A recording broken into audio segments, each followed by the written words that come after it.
Welcome to Tammy Nation. Let's go. I've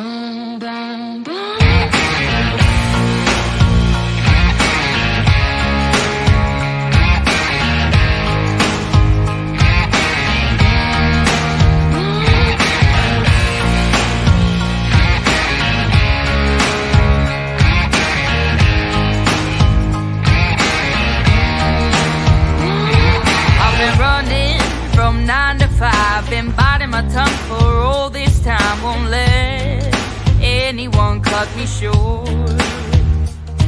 I was thinking this was the way to go, and you put up your puppet show. I say cheers to life. No, I'll be no good man. Just leave me alone. I'm running the show. I'm telling you, it's my time to rise up. Live the life I'm proud of. No, you better go. Hey, good evening, everybody. Welcome back to Tammy Nation this Friday evening at 6 o'clock Eastern Standard Time. Quitting time here. If you're on the West Coast, maybe not quite yet, but welcome to the show. I wanted to cover some Mike Johnson information and also some movies that are coming out that I think are pretty pertinent to the times and what's going on. And then I also have some other stuff about Mr. T that came down today as well. But the first thing I wanted to cover is I do have the interview that Mike Johnson did with Sean Hannity the other day. And it does explain who he is and what his values are. And it was his first actually major interview, like Sean Hannity or not, or Fox News or whatever. It was good to see an interview with him and see what his views were. So the first thing we're going to start off with is, as we know and we expected, many people are coming out against Mike Johnson on the left because Mike Johnson has come out as a conservative, God-fearing, God-believing constitutional lawyer who believes in the Constitution of the United States of America. So, of course, the left is coming at him on every little thing, even though there hasn't been much out on him as of yet. The little things that he has said, they've gone after him. But what I want to cover first is the 7 principles that Mike stands by. He's come out and said that he stands by the individual freedoms of people, the limited government, the rule of law, peace through strength, fiscal responsibility, free markets, and human dignity. So if you look up the 7 core principles, you can look at the detailed paragraph, what each of those 7 principles stand for. And, I'm happy about it, quite frankly, because it is pro-America, pro our foundation, and pro we, the American citizens. So a lot of people are coming out at him, like I said, for that. I didn't want to read through the 7 principles because it is quite lengthy, because like I said, each one is like a paragraph or so long. So I thought you guys could look it up on your own if you're interested. But what came out as well was a senior political columnist, Jonathan Martin, came out and made a statement about the new speaker sounding more like McConnell than Marjorie Taylor Greene, because Mike Johnson made this comment on Hannity in the interview. And of course, it was only a partial comment that they extracted and then they commented on. But in one of the comments that Mike made during this interview with Sean Hannity was, we can't allow Putin to prevail in Ukraine because I don't believe it would stop there. He said, and it would probably encourage and empower China to perhaps make a move on Taiwan, and we're not going to abandon them. So that is why the political columnist Jonathan Martin said what he said was due to that comment. Then J.D. Vance, senator from Ohio, responded as well to that comment and logged on to that and said, to his great credit, the new speaker has been a stalwart on the Ukraine issue, voting consistently against this endless conflict with no plan from the Biden administration, which that statement's true because Mike only voted for the funding the first go around, and since then he has not. But J.D. Vance added to that, it is concerning to see him change his tune so quickly after being elevated to his role. in this role. So basically, he's running with that. Everybody's grabbing on. It's like everybody's in this panic mode, one way or the other, to try to dissolve and dilute exactly what Mike is, what he's standing for, and what's going to happen, and be predictive of the situation as him as House Speaker. You know, the ink is barely dry in the paperwork. And like I said, people are running left and right. So the best thing we can do, I feel, is investigate who Mike is, who Mike was, past, present. Okay. And that's going to kind of tell kind of what the future direction is going to be. Like I said, the Hannity interview, like him or not, was very telling. I watched that myself today. Also, Mike's comment on this situation and the taking down of this comment by JD Vance and this political columnist, Mike's comments, to be fair to him, did continue saying that we need accountability for the dollars we've put out there. And he did not talk about giving extra dollars. In actuality, he did only support those initial funds to Ukraine and no other dollars. And, you know, the other thing is Trump's in total support of him as speaker.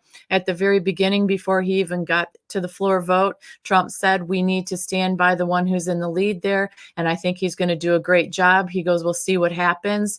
And basically, he got voted in. He got nominated. Everything's been good. He's been working hard. Everybody's been working hard to try to come up with these single resolutions and put forth money, put forth what we need to do for this country.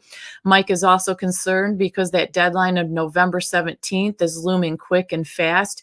And he wants to make sure they come up with resolutions that are palpable for the American people and not selling our souls out to these other countries like what has been being done. There's a lot of flinging of mistruths, half-truths, spins, flips, and all that out there about what he stands for and everything already. Most comments, however, from the average American citizen like you and I have been positive. People say that so far, the things that Mike stands for and the investigation that they have done on his past and what he's representative, as far as the Judiciary Committee and such, that they said we need more people like this, that he is the change that we need people in leadership just like Mike that will stand up. But the media, however, we know so far doesn't like him. And I think at this time, when the media doesn't like you, I think you're in pretty good shape because they've called him a MAGA extremist. They state that he wants to cut Social Security and Medicare. Chuck Schumer came out and said that he hopes Mike doesn't fall for the MAGA movement like McCarthy did because it's going to end up disastrous like McCarthy. And that really didn't make sense to me because we know that we didn't really care for McCarthy in the first place. And I don't think McCarthy was pro-MAGA.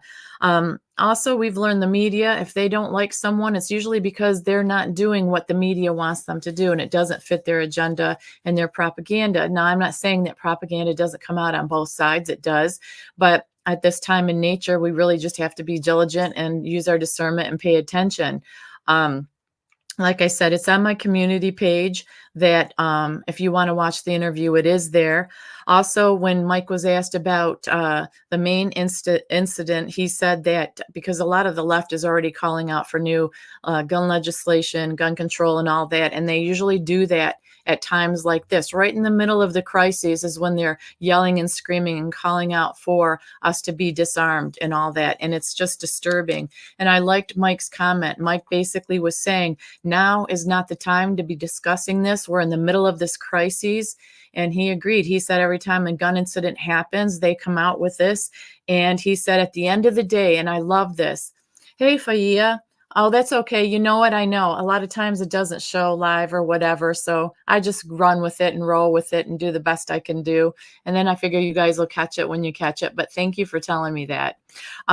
Basically, at the end of the day, this is what I loved about Mike. He stated that at the end of the day, the problem is with the human heart. And isn't that truth? It is about the human heart. It doesn't matter about the inanimate object, right? Anybody that has a bad heart or has a bad intent is going to use whatever kind of weaponry they can find. It isn't just the guns, right? And we know how they always come after us. But Mike stated it is about the condition of the human heart, and we need to ensure the rights of the citizens to protect themselves and their freedoms, that we are in the middle of this crisis, and now's not the time to talk about the legislation and gun legislation. And what I like about Mike is he's talking about protecting our freedoms and rights. But on the other side, they don't have a tendency not to do that. Because do you remember when House Press Secretary came out and talked about the DC bill? And she was all proud and exclaimed, "This is what the DC bill does." She says it reduces the penalties for offenses like murders and other homicides. It reduces the penalties for armed home invasions, burglaries, armed carjackings, armed robberies, unlawful gun possession, and some sexual assault offenses. So how in the world could this administration come out and think that that was a good idea? And that they're the same people who are slandering Mike on his beliefs and stuff, which is all about our freedoms, our liberties, about being united. And I remember when that happened, and she was behind, like I said, it was the press secretary talking about that DC bill. And how would they ever think, hey, Zoe Bonnie, how would they ever think that reducing the penalties of the criminals that are armed would be a good idea, yet they turn around in every instance that something happens, like this horrible situation in Maine, they feel it's a good idea to take the ammunition and the guns away from us. It makes zero sense. And that is another simple fact that you can show to friends, family that may be anti-MAGA or anti the conservative aspect of this, because there's still video out there of her when she stated this about this DC bill. And mind you, it was reducing the sentencing and reducing the fines and reducing the penalties of all these major offenses that these criminals have committed or will commit on people. And most all of them were armed. It was reducing it all.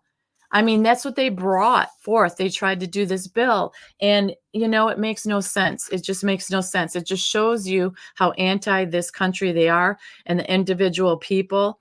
And I don't know how in the world, like I said, this would possibly reduce any crimes whatsoever at all. Because who do you think the hands of the ammunition and the guns would be in? Who do you think they would be? It's not the law-abiding citizens. And, this is not brain surgery. It is not logical. It is crazy. And 9 times out of the 10, the average American citizen who is armed does not commit any of these crimes whatsoever. And unfortunately, like this Maine incident, this was a military man who had mental issues or has mental issues. And that's not justification for it. But I've heard through the different reports that they sent this poor man out with a bunch of pills and tried to think that that was going to solve the problems. And it is very sad to me that these military people are not getting the help that they so deservedly need. And, it may be simple logic and simple to me, but why not take these billions of dollars and have facilities and recoveries and different activities and different job programs for these people that have served our country, and to be able to get them healthy and well for their sacrifices, for the ones who are even able to come home, because some aren't able to come home other than in a wooden box.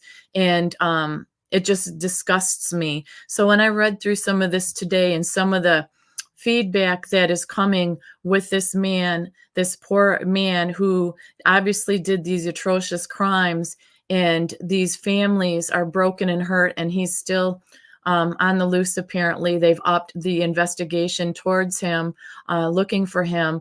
It makes me sad, because if he would get the help and we had programs in place, this wouldn't have happened.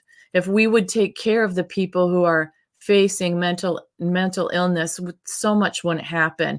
It isn't about taking guns out of hands of people. It's about having programs in place that help people or educate people. Because of course, when they show all these different instances, every time there is a gun instance, what does that do? That pulls on the heartstrings of the average American citizen who maybe not be awake to what is really going on in the government, and how they use different situations to enforce the laws that aren't really pro us, that are against us and our safety, just like they do at the border. They show all these images of these helpless, supposedly men and women and children that need our help and our safety and our security, and they don't show how they are well clothed, they have new phones, and it really isn't a lot of women and children. It's a lot of men. So it's just another way that we can bring forth to some of these people who don't want to believe or don't want to see, look at this is what's really going on. It isn't a left or right thing. It is basically morals and values and pro-America and not pro-America.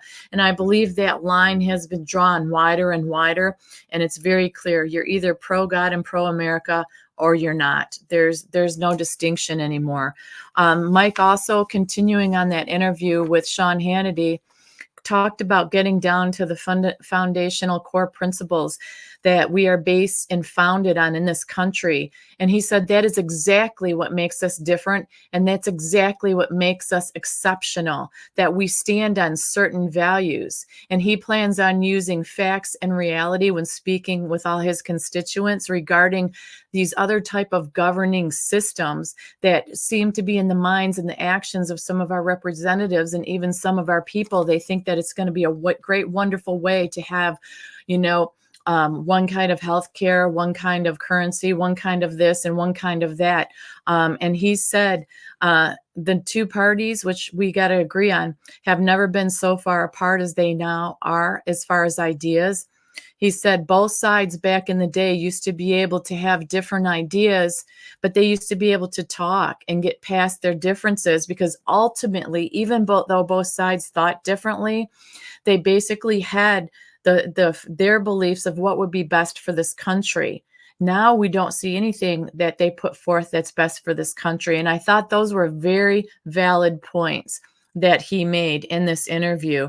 He said also, and he seems pretty grounded in this, and this is what I love about him so far, is because I do believe in a lot of the comments that I see, that I've looked around on the different articles or different videos that he's in, is the average American citizen has been very happy, very hopeful, regained strength in beliefs of our country and the empowerment of the government, with him believing what he believes. And that's what I like about him so far. He said, I am not going, and he didn't say I, he said, we are not going down any other path that has been proven a failure and detrimental to its citizens. And I say amen to that, mister. So he went on national TV in his first interview, you guys, and he's pushing forth all this. He's out there proud. He's out loud.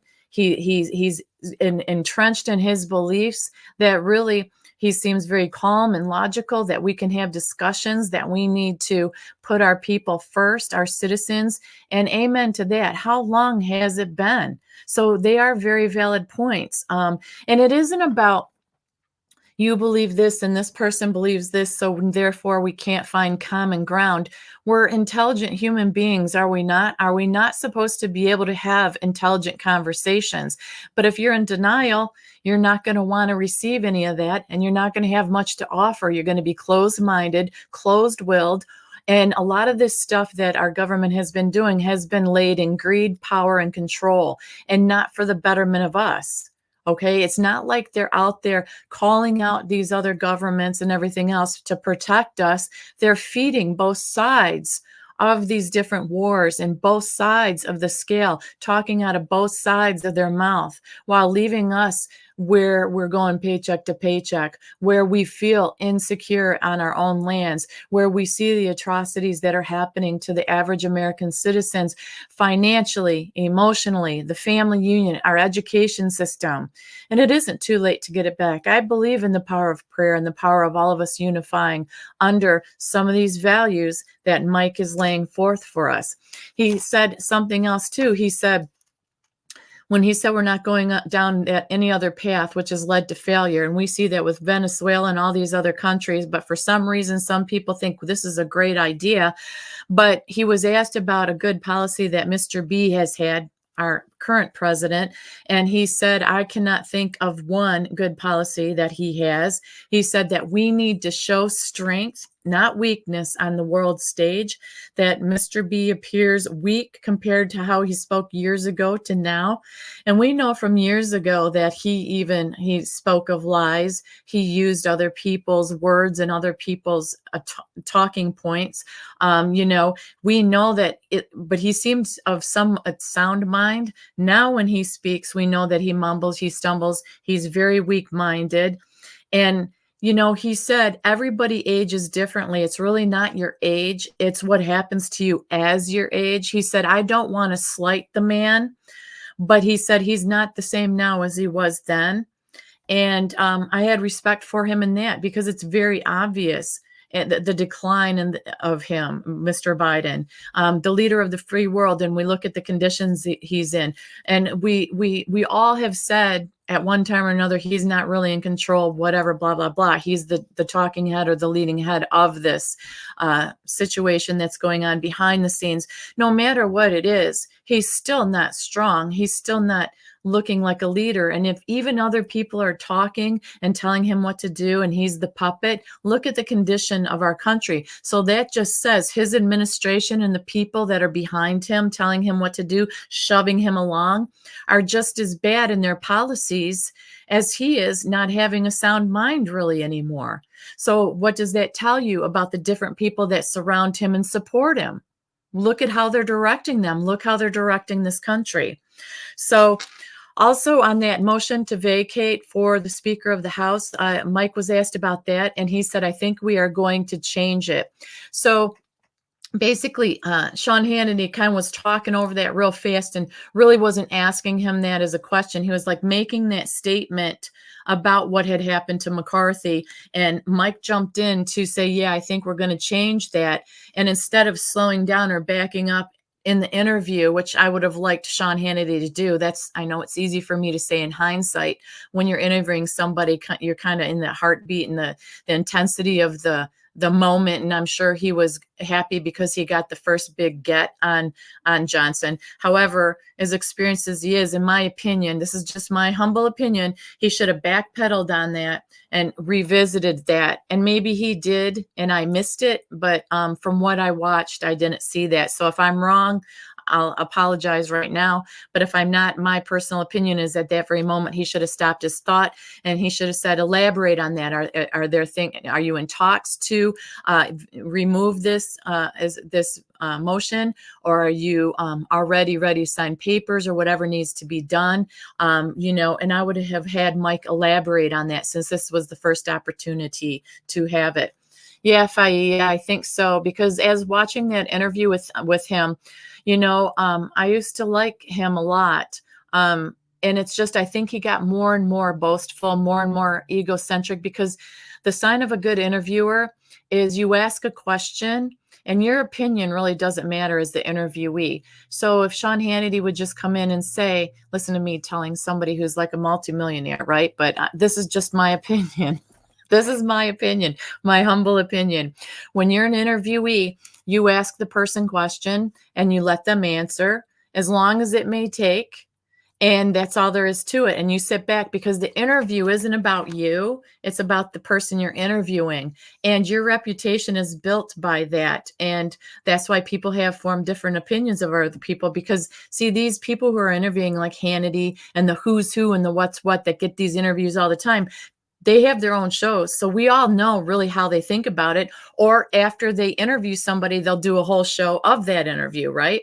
So there's plenty of time for these people that are professional interviewers to voice their opinions and all that on a different show. When you have a big interview, my opinion is you should just sit back. You should ask a few questions. It's not about your intelligence. It's about what you can pull out of the person you're interviewing and how you can make them comfortable and get as much information as possible. And that's the way I feel about it anyways. That's the way I would go about it. But I'm not Sean Hannity or on that platform, am I? Or making the money. So people will say I should zip it. But that is my opinion on it anyhow. The other thing that he was talking about, he said the House is back in business. Mike said that, and we stand with Israel. He said also, which I agree with that, he said every federal organization under the Biden administration has been weaponized. And he said what was supposed to be used to protect and support the American citizen has been used against them. And there are many examples of this out there. And hasn't that been the stuff we've talked about amongst ourselves on these little YouTube channels and these Rumble platforms and stuff? So haven't we all, the American citizens, for the most part, saying this? So it was so refreshing to see the Speaker of the House reflecting what we, the people, have been saying, because it makes us feel heard and it makes us feel like he's going to pay attention. Because if he says all this and then does the complete opposite, there's going to be problems. And he has a reputation on the line as a God-fearing man, as well as a family man. But like I said, if you review him and review these different interviews of the past, these different oversight and judiciary committee challenges that he's faced on the floor against people, he's pretty amazing. He's very intelligent. He's very calm. He's very succinct. He gets right down to the matter, and that's his approach. And I'm really impressed with that. I've been studying him a lot and spending a lot of time trying to get to know who this man is, because that was the big thing. Everybody's like out of nowhere, who is this guy? And how come we've never heard of him? So it's really refreshing. Faya, he sold out and allowed his ego to rule. Yeah. And how many times do we hear that, with people? Unfortunately, it's very sad. Like I said, you always have to, no matter how big you get or how little you are, you really should stay the same. You get a little more seasoned and a little more better with the experience. But the thing is, you're still only talking to one person. You're supposed to be talking to the person in front of you or the side of you you're interviewing. You're not supposed to be like acting as if there's all these lights on you and you're this big star and everybody's looking at you and how you're doing and what you're doing. It's about your guest. But, I'm old school, so what do I know, right? Out there as well, he was said, Mayorkas, how about this? Mayorkas has committed impeachable offenses. I have said this for a very long time, and you know what? There are videos going out there about Mike and what he has said about Mayorkas. He said the investigations of many things are going on and continuing with the oversight and judiciary committees. He said Jordan and all of them are doing a great job. And then when asked about the two-tier justice system, guess what? Mike said, absolutely, 100%.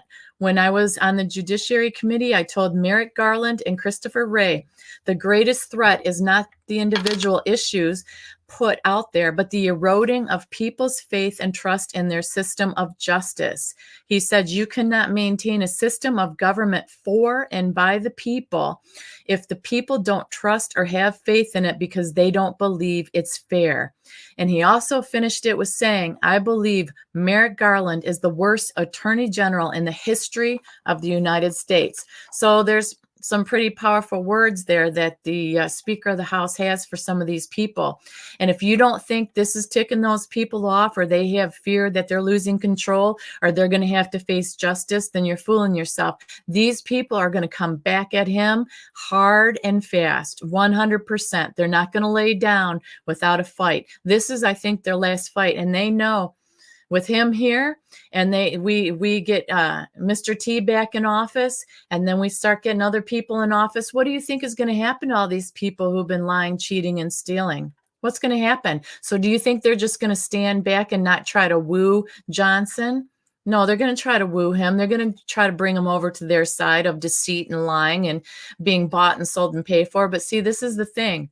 When you have a person of God that is God-led and very spiritual, family man, and who is a constitutional lawyer who believes in the foundation of this country and who believes in the Lord, you got a big battle that you're going to end up losing, because it is a spiritual battle in the end.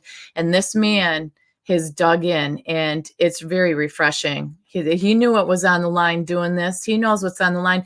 And the thing is, he's been so-called behind the scenes on all these issues way before he became speaker. He's been on these committees. He's seen the paperwork. He's seen what's been going on. He's cross-examined or talked to these people in these different committees. He's done face-to-face with them and called them to task, called them out for their lies and their deceit. So that is a big deal. That's who the powerhouse of this Mike Johnson is, and we're just learning it, right?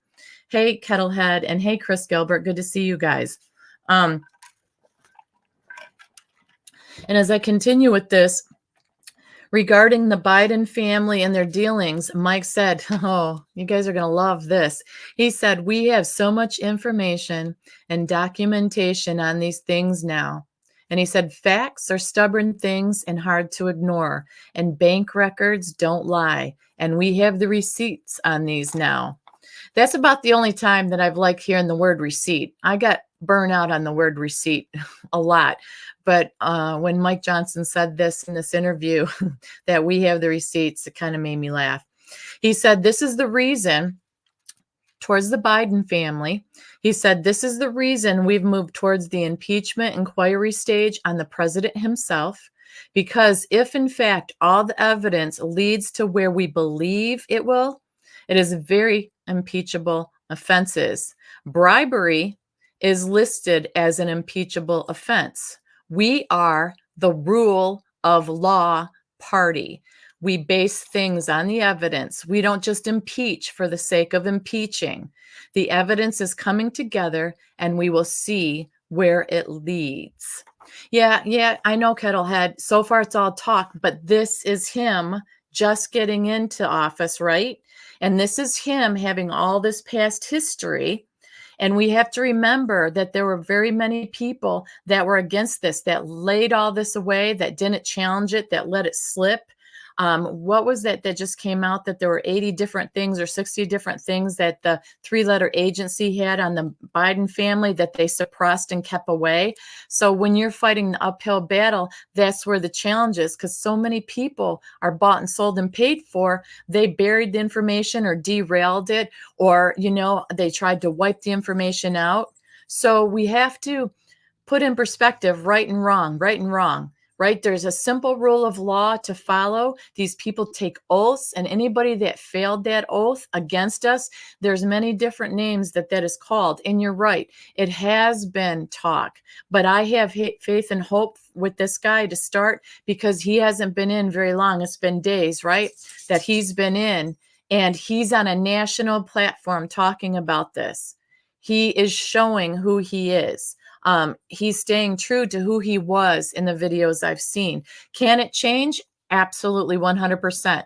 But this is the first time I've felt hope in a person in government besides Mr. T. And everybody thinks because you follow Mr. T that you're in some kind of cult, right? And it's not true. It's refreshing to have people stand up, because we all want the same, right? We want good friends. We want good jobs. We want to have good barbecues. We want to celebrate the 4th of July. We want to love this country and have a great established country for our children and grandchildren. That's all we want. We want our kids to be able to find jobs, decent paying jobs. We want ourselves to be able to find jobs that we can afford to live and raise a family and grow on. How about one job? It'd be nice if we could afford the payment and get a salary for one job, so we have time to spend with our family. How many people are working multiple jobs and they never spend time at home? Or how many people are working like 50, 60, 80 hours a week and not having time, free time to enjoy family? And that causes stress, that causes strain on people. And we want to get back to, I'm going to call it the good old glory days, where, the man worked, and if the women wanted to work, they did. And if they don't, their work was at home, which in itself was, you didn't get financially paid. But when you have a good woman at home that will cook and clean and that will take care of you and the family, that's a blessing right there. The women who want to work should be able to work, yes. But when both the male and the female are working and never spending time together, it's destroying not only their relationship, but if you decide to have a family, it's destroying the family unit. So that's what I think we all have in common. We want back is the stability of the family, a job that is workable to still have time to live our lives, not just function day to day in a job and not enjoy life, just survive day to day. What's the point in that? So that's where I'm hoping all this is going to lead down the road, right? I'm optimistic. Also, the other good thing that he said when he was questioned on was the CR, because we all know we don't like those continuing resolutions because they're disastrous for us, because there's no limits, no caps on it. They're multi-year deals, especially with the military industrial complex. They get fat as pigs and turn into hogs off the money that we give them, that we may not agree. Not all of it's bad, but a lot of it is. So Mike said that if we do a CR bill, that there'll be conditions to it, strict conditions, and we're working through all those ideas and conditions. And if we end up doing a CR, which he implied he didn't want to do that. That we will have conditions that the American people can live with. So that's refreshing as well, because even if it's been all talk, the all talk out there with the people on the left is all hate and anger and frustration and how bad we are. And yet, nothing happens to the people on the streets on their side that steal, burn, destroy, call us names. The protesters in the streets that are pro-Hamas and everything else, what's happening to them? Nothing. What about our representatives? Marjorie Taylor Greene did put in paperwork to censure Tlaib, okay, for what she did at the Capitol and outside the Capitol when she allowed those protesters in, and she organized that. So there is some action. So we just have to stay strong and keep having the faith. Hey, Engine 10, good to see you as well. So that's about what I have as far as Mike, but I want to go to something else now, which is Mr. T's New York City trial. The judge did decide, because we know the judge loves Trump and his family so much, that Ivanka should testify. Donald Trump Jr. is set to testify next Wednesday, the brother Eric on Thursday, and Ivanka's set to testify on November 3rd, though her lawyers are going to appeal it and try to block that testimony. President Trump is supposed to testify on November 6th, but if you remember, an appeals court dismissed Ivanka as a defendant in that lawsuit in June. They were saying that the claims against her were too old, and that Ivanka did announce in January of 2017 that she was stepping away from her job as the executive vice president at the family company, the Trump Organization. And she soon became an unpaid senior advisor in the Trump White House. And then after her dad's term ended, she moved to Florida. So her lawyer, Bennett Moskowitz, told the judge Friday today that the state lawyers just don't have jurisdiction over her, that one of Donald Trump's attorneys, Christopher Kise, maintained that state lawyers just want another free-for-all on another of President Trump's children. So also he said that the idea that somehow Mrs. Trump is under the control of the Trump Organization or any defendants, her father, anyone who has raised a daughter past the age of 13 knows they're not under their control, Kise said. So that kind of made me laugh. And it's true. The daughter past the age of 13, no way. But the thing is, he's just bringing another family member in. She wasn't there after 2017.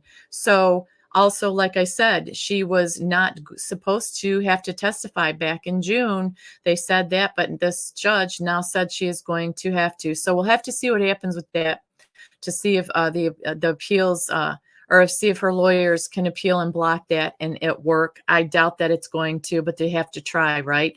So once again, DJT Jr. is supposed to be next Wednesday, and Eric is supposed to be Thursday, and Ivanka will be November 3rd if the block fails, and then Trump is November 6th. So the state's lawyers, and this is why the judge decided to do this, the state's lawyers were arguing that Ivanka was a key participant in some events discussed in the case, and she remains financially and professionally intertwined with the family business and its leaders. So the judge, Engoron, sided with the state, saying that documents showing that Ivanka continued to have ties to some businesses in New York and still owns Manhattan apartments, that this is what Engoron said and why he said, yeah, she will testify. He said, Mrs. Trump has clearly availed herself of the privilege of doing business in New York.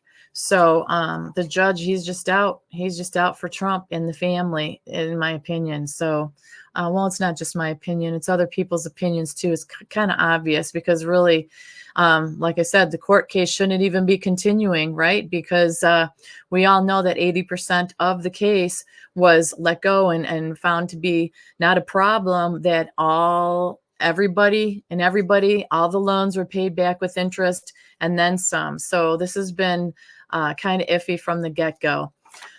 Okay, moving on to the movies part of it, you guys. Tonight is the night that Dinesh D'Souza's Police State movie is going to be available online, 5 p.m. Pacific, 8 p.m. Eastern Standard Time virtually. It's $20. You just have to go to policestate.net if you buy a ticket, if you want a ticket. This was the week that it was out in theaters. That's done now. So if you haven't had a chance to catch the movie and you do want to get it, policestate.net's where you find it. And a little blurb about what Dinesh D'Souza has said about the film is, and I'm going to quote here, he said, "It's a scary film, not because I've made a horror film using the techniques of cinematography, but because it's America is becoming a scary place to live. Not for everybody, because there are going to be people on the left who say, well, I'm never going to be censored and the FBI is not going to come banging on my door." And I go, well, that's because you're helping to build the police state. So police states, when they are under construction, rely on the constituency to help build them up. And that's the stage that we're in now. So Dinesh says that's where we're at, that we're not fully fledged police state yet at the police stage. He said, but it is amazing, Jim, to see how far we've come in a bad way in just a few years. He goes, it's been a free fall in terms of protecting our liberties. And there is truth in that statement. We're not there yet, but we're well en route and on the way. And so many things that everybody said was maybe conspiracy or not the truth has turned into a reality. Never did I think we'd be in the position that we are now. I don't think you guys did either, with the censoring of freedom of speech, et cetera, et cetera. Hey, Sharon, it's good to see you too. But we know a lot of that has come true. We didn't think, and whether you think DJT is guilty or not, and oh, there's a lot of people that say, yeah, he's going down, blah, blah, blah. What about on the other side? If you are a fair, open, and honest person, you would say, well, what about over here? Even if you don't care for Mr. T and you believe, well, at least the process, he's going through the process, then if he's not guilty, they'll find him not guilty. But what about the Biden family? What about on Hunter and stuff? Why do you think it is so lopsided? Why do you think the scales of justice are just not even at all anymore? It's because the people in the powers that be are bought, paid, and sold for, have a certain agenda they want to achieve. And I don't believe there's any denying that anymore. If you take an open, honest look on what's going on in the world and the different factions of the economic system, the financial system, the wheelings and dealings behind closed doors, the foreign countries that have been involved. I mean, remember back in the day, they were saying that Trump is the one that colluded with all these countries. Trump is the guilty one. And look what we're finding out now. So, like I said, we have to just keep fighting the good fight, staying forward. The other thing that also is coming out is Angel Studios has a documentary called, actually it's out now, it's called After Death. And it showcases personal stories of people who've had near-death experiences, surviving a plane crash, drowning, being brain dead, etc.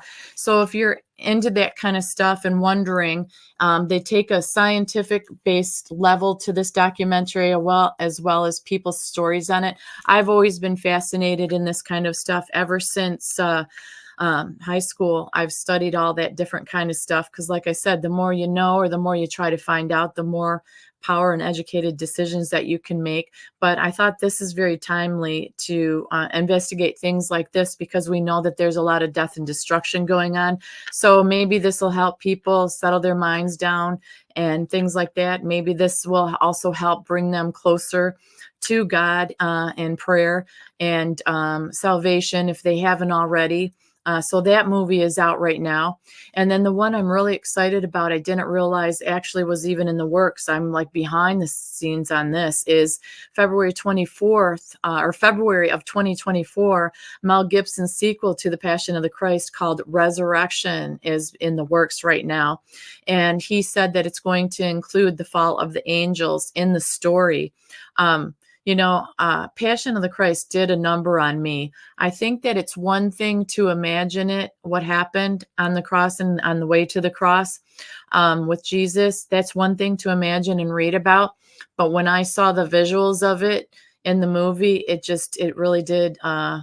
It was unsettling for me and it did a number on me. So I'm pretty sure that this Resurrection movie is going to be just as wonderful and insightful and jarring of the soul as the first one is for me. So that's due to come out February of 2024. I don't think there's a release date on it yet. I tried to find it.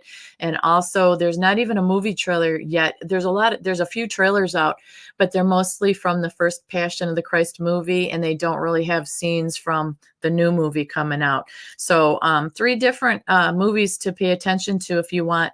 If they're kind of timely on what's going on in this country and in the world. And then also, let's make sure that we keep Israel and all the innocent people in all these wars going on, or these breakouts, or these fires, and just all the devastation that's going on. Let's make sure we keep them in our prayers and thoughts.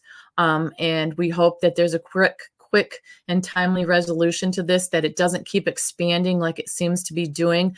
Also, obviously, not just for the innocent people out there that are being affected by this. They're not just over there that are being affected. It's us here, we here, with our military loved ones that are sent over there. So please keep the military every day. Please pray for the military and their families. Please do that. There's a lot of power in prayer. There really is. And we're thankful and grateful for them. Always, always, always. And then the last thing that I wanted to cover real quick is with the incident in Maine. The last that I looked is the Coast Guard was searching for this person, that he's still out there, that they've alleviated the stay in place for people, that they are starting to come out of their homes and starting to move about. But they have they're intensifying this investigation, because apparently there was a note they found at the man's home, and it was an "I'm going to off myself" type of note. Also, the boat was found empty somewhere, and they said that the way the trail is, that there's only one way to go, that they believe that he had this well planned out. Unfortunately, that he was hearing voices in his head. And that's what I mean, you guys, with the mental illness thing. Mental illness is very sad, and it touches lives of and families of a lot of people. I had family members that I have dealt with that have dealt with those issues as well. And it's very sad. I've had friends that have dealt with those issues, and you hope the medication works, but it's so much of a process to get the medication right. We know that our hormones and stuff fluctuate as we age and stuff, so you always have to adjust medications. We know that it is very devastating for a lot of the people, that when they have a sane moment, so to speak, for lack of a better word, that they go into guilt and remorse for the things they may have said and done. And then that escalates and builds, and then they get tired, and then they get depressed.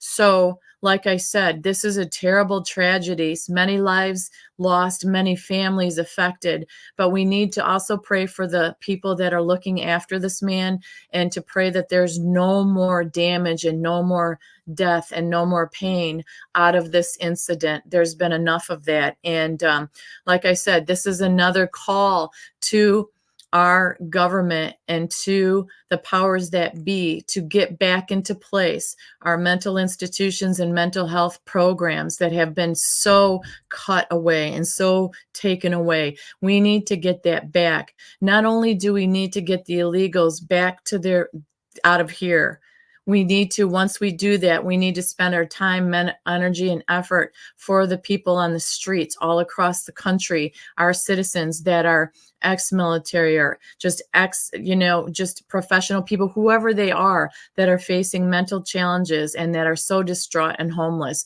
I think that should be a major priority in this country. We need to put our people first and clean up our streets and get them healthy and get them working, or get them to have the best lives they can, whether it's activity programs or whatever.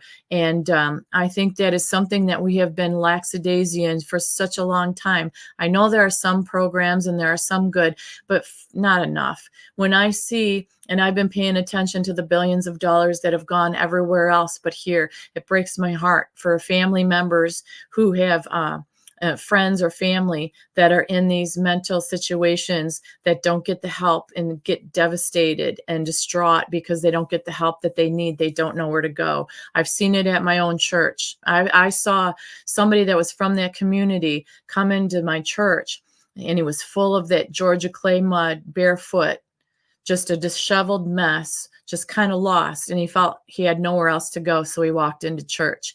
And that was an incredible moment of pause for me, because it doesn't matter if you're poor, if you're rich, what community you're coming from. Mental illness doesn't know financial status. It doesn't know what kind of person you are. It doesn't know what nationality you are. So we just need to really, I think, focus on that. Okay, so with that, you guys, I am going to end the live for today and this weekend.